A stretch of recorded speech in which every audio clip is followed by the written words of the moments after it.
Update! That was from the panel, from the Geek Culture panel from last week, before I went to see Green Room. That's on my mind. I'm gonna tell you a story first, and then we'll do all the first shot, last shot, talking about what we've been doing on Pops this week, all that stuff. This happened just a couple nights ago, and so I thought I would tell you guys about it, because you're involved. Actually, I was coming home to start doing some shot listing, and I was just stopping at Walgreens to pick up a couple things. When I was coming out of Walgreens, there was a guy, looked like, looked fairly homeless, had the kind of like the double layer thing going on, kind of a cross between like a homeless guy and a backpacker. But we live in a very suburban neighborhood. You don't see this very much. You see it plenty in Chicago. But he was holding a binder and some flowers, and just little tiny flowers, and I was just heading back to the car, and he said, "Excuse me, sir, would you be interested in," and so automatically turned on my blinders and just kind of walked right by him, except that he finished his poetry, and I stopped, and I was like, "I'm sorry, what?" And he said, "Would you be interested in hearing some of my poetry? I was here to do an open mic night at the cafe, but they canceled it, and I have some poems here I could read to you." And I was like, "Oh, I'm sorry. No, thanks, man. That's cool." So I got into my car and I started it up, and I looked at him in the rearview mirror, and there he was, just standing outside of Walgreens with his binder, waiting for the next person that might listen to his poetry. And I heard myself talking to you guys just a few weeks ago. Everybody just wants the same thing. For somebody to see what they're doing and for it to register with them. You guys have helped me feel creatively heard. How difficult it is to want to be creatively heard and feel like you can't be creatively heard. No one will listen to your creativity. And so I turned off the van and I got back out, and his head turned toward me immediately. And I was like, "All right, man, let's hear one." And he came running over, and I just went and I leaned against the wall. And he didn't even open the binder. He just rattled off a poem about the month of May that he wrote.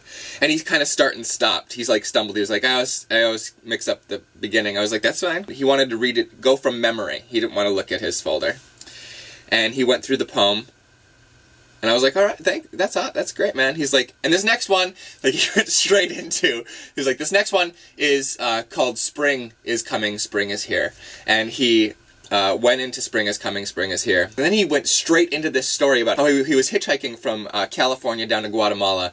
And then when he was down in Guatemala, he spent 7 months there, working at this coffee shop inside of a mall. There was this kid there who worked at the coffee shop as well, a young teenager. One day, he just slid some paper across and was like, "Write me a poem about your aunt or your grandmother." And so this kid writes a poem about his mother. He goes, and it was the most amazing poem I'd ever heard. And I was just so taken aback by it. I was like, we have a famous poet right here, trying to get people, listen to his poem and everything. And I was like, "What was that poem?" I was like, "Can I hear it in Spanish?" And he rattled it off. You could see he was living the memory of reading this poem, in his eyes. He was just so involved in getting the syllables perfect and just this smooth delivery. And it was really lovely. And then I was like, "So what is it in English?" And he goes, "It's not a perfect translation," because I translated it back, and some of the words don't 1-to-1 ratio. But he goes, "Okay, here it is in English." And he did the poem in English. I wish I could remember it, but it was awesome. It was a really, really beautiful poem about mothers, about this kid's mother. I should have saved this story for next week when it's Mother's Day. Anyway, here we go. He finished the poem, and I was like, "Holy shit." And he was like, "I know, right?" Then he finally opened his binder and flipped back through, and he was like, "Here's that poem. Here's the paper that he wrote." He wrote it in 3 minutes.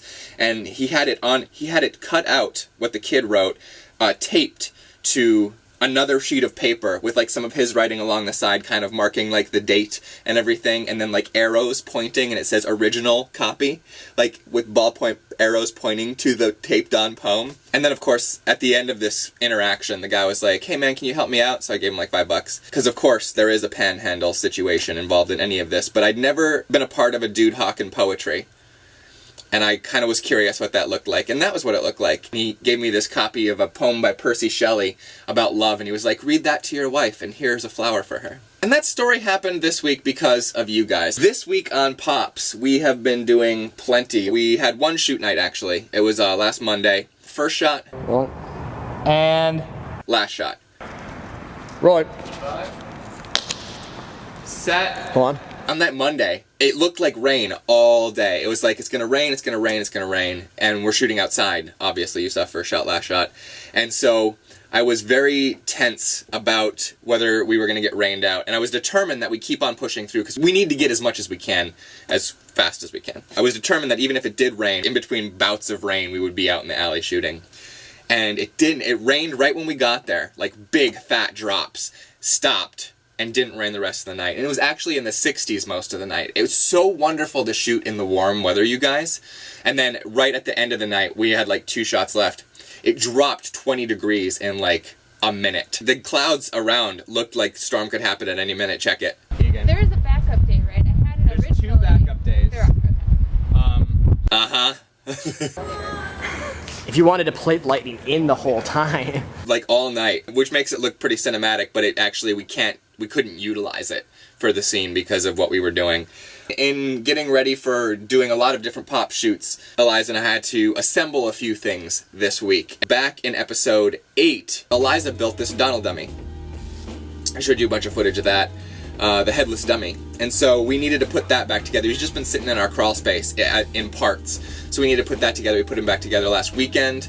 That took a little bit. We had to go buy some new parts for him and everything. And it's still not quite done. We still got to find a better way to attach his feet. So I'm going to be working on that a little later today. And then we needed this trampoline, a mini trampoline, like an exercise trampoline for this shot that I wanted to get. And so we got one from Target because nobody that we knew had one. And you had to build it. Building one of those trampolines, getting all the springs attached, was so hard. It took me forever because of the tension, and then once you have them on one side, it's like impossible to get the tension on the other side, and you've just got this hook thing that you've kind of got to wiggle.